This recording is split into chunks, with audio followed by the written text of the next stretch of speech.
Welcome to part 21 of SSC PYQ series on algebra. First question पूछा गया था SSC CPO के अंदर। इसमें हमें एक्सप्रेशन दिया हुआ है और इसकी सिंप्लीफाइड वैल्यू हमसे पूछी जा रही है।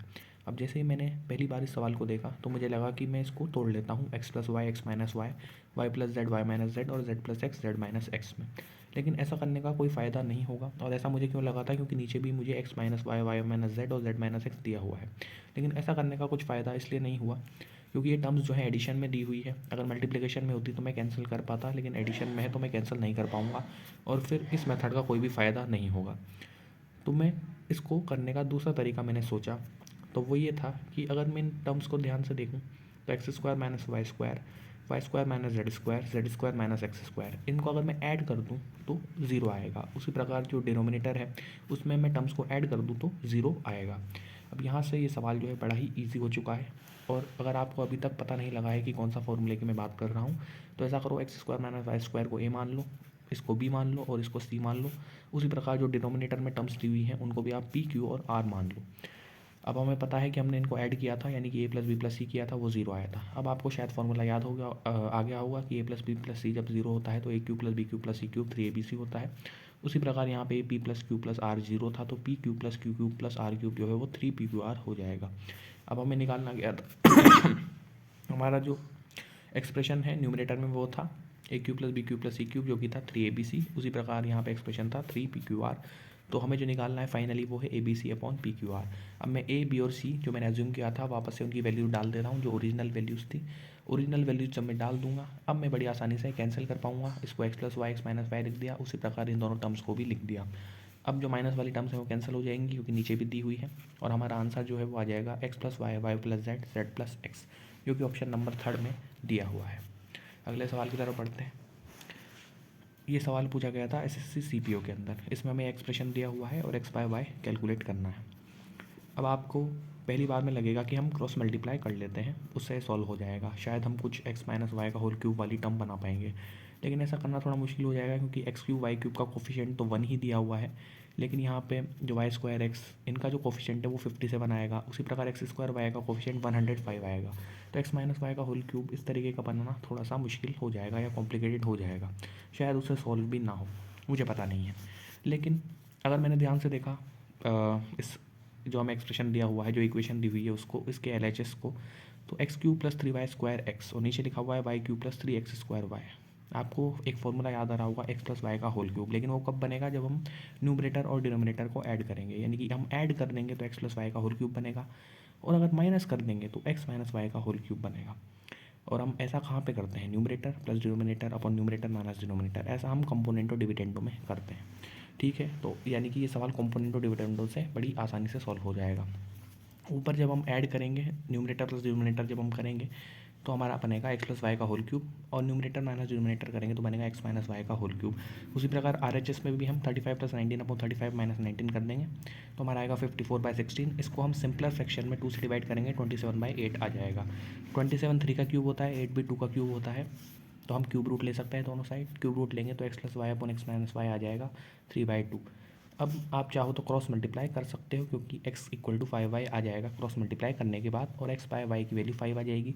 और आप चाहो तो वापस कंपोनेंट और डिविडेंडो भी लगा सकते हो, उससे भी आंसर आ जाएगा। कंपोनेंट और डिविडेंडो करोगे तो आएगा 2x/2y और इधर आ जाएगा 5, यानी कि x बाय वाई की वैल्यू 5। तो इस तरीके से इस क्वेश्चन को सॉल्व करेंगे, जिसका ऑप्शन नंबर 3 करेक्ट आंसर हो जाएगा। अगले सवाल की तरफ बढ़ते हैं। ये पूछा गया था SSC CGL Tier 1 के अंदर।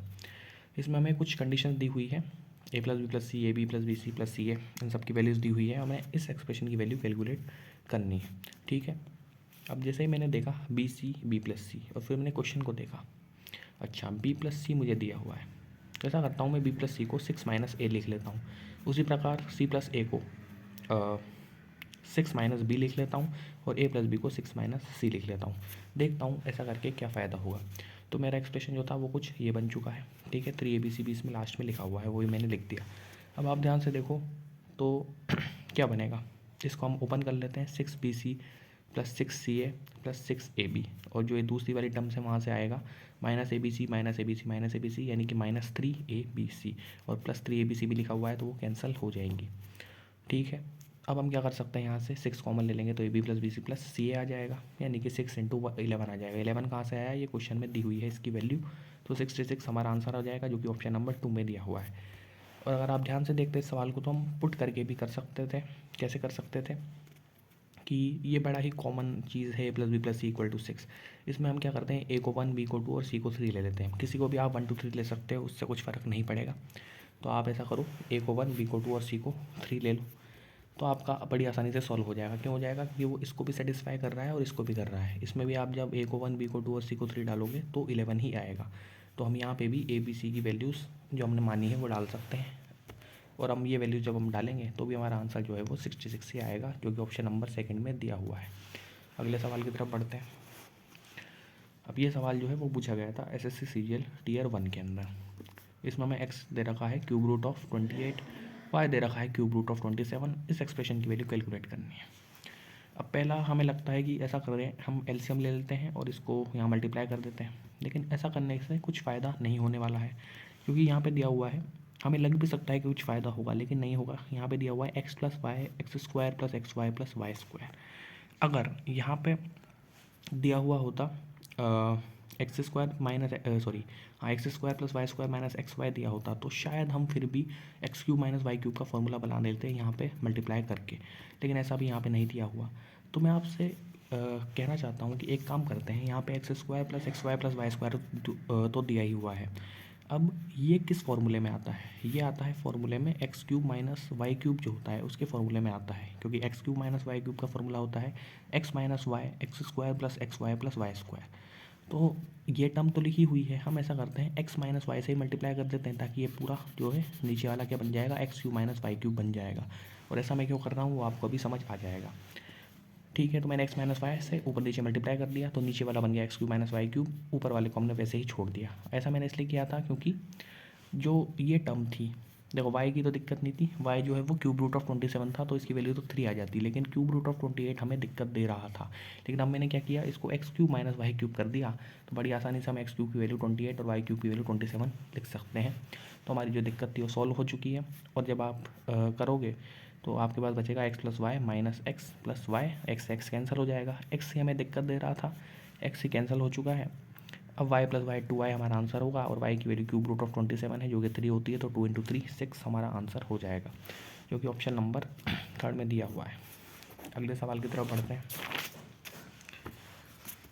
ये सवाल पूछा था एसएससी सीजीएल टीयर 2 में पूछा गया था।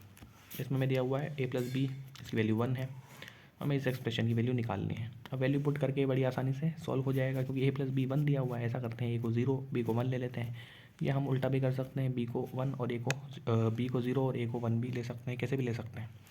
तो मैंने क्या किया, a को 0 b को 1 पुट करा, बड़ी आसानी से मेरा जो आंसर है वो 0 आ चुका है, जो कि ऑप्शन 4 में दिया हुआ है। लेकिन अगर आपको वैल्यू पुट करना याद ना आए तो आप जनरल तरीके से भी कर सकते हो, वो भी ज़्यादा बड़ा नहीं है।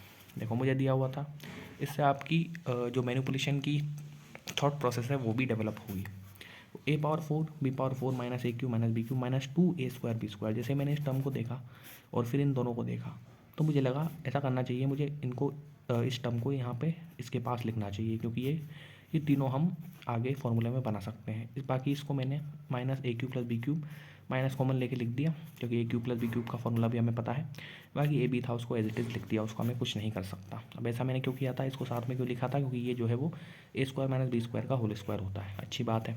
अब यहाँ पे ए क्यूब प्लस बी क्यूब था, इसको ही मैंने मतलब इसका भी मैंने फॉर्मूला लगा दिया, A plus B A square plus B square minus A B को मैंने वैसे ही लिख दिया। अब देखो यहाँ पे है A square plus B square minus A B, तो मैं ऐसा करता हूँ, इसको ए माइनस बी का whole square plus A B लिख लेता हूँ। ऐसा मैं क्यों लिख रहा हूँ, क्योंकि मैंने यहाँ पे देखा तो यहाँ पे भी ए माइनस बी का होल स्क्वायर था, तो अगर मैं यहाँ पे ए माइनस बी का होल स्क्वायर लिख दूंगा तो इन दोनों टर्म्स में मैं कुछ कॉमन ले पाऊँगा, ए माइनस बी का होल स्क्वायर कॉमन ले पाऊँगा। तो इसलिए मैंने यहाँ पे ए माइनस बी का whole square plus A B लिख दिया, जो कि इसी के बराबर होता है। ठीक है, अब मैंने क्या किया, अब मुझे कॉमन लेना है, तो ऐसा करता हूँ मैं, ये जो एक्सप्रेशन है इसको तोड़ के, मतलब इसको थोड़ा एक्सपेंडेड फॉर्म में लिख देता हूँ। ए प्लस बी को ए माइनस बी के होल स्क्वायर से मल्टीप्लाई करके यहाँ लिख दिया, माइनस साइन था। उसी प्रकार ए प्लस बी को ए बी से मल्टीप्लाई करके यहाँ लिख दिया, माइनस साइन लगा दिया और ए बी भी लिख दिया। अब इन दोनों एक्सप्रेशन में अगर आप देखोगे तो हम ए प्लस बी भी कॉमन ले सकते हैं और ए माइनस बी का होल स्क्वायर भी कॉमन ले सकते हैं। जो अगर मैं कॉमन लूँगा तो यहाँ से मेरे पास बचेगा ए प्लस बी और यहाँ से मेरे पास बचेगा -1, ठीक है। और बाकी मैं ऐसे ही लिख देता हूँ A plus B A B plus A B. अब जो है ए प्लस बी की वैल्यू हमें 1 दी हुई है क्वेश्चन में, जो कि हम यहाँ डालेंगे तो हमारा ये वाली जो हमारी टर्म है वो 0 हो जाएगी, ठीक है। अब बचा हमारे पास ये, अब ए प्लस बी वापस से आ रहा है यहाँ पे, इसकी वैल्यू है 1, यानी कि हमारे पास बचेगा -ab और प्लस ab जो कि 0 हो जाएगा। तो इस तरीके से हम जनरल मेथड से भी सवाल को सॉल्व कर सकते हैं, जिसका आंसर हो जाएगा ऑप्शन नंबर 4। मिलते हैं आगे की वीडियोज़ में।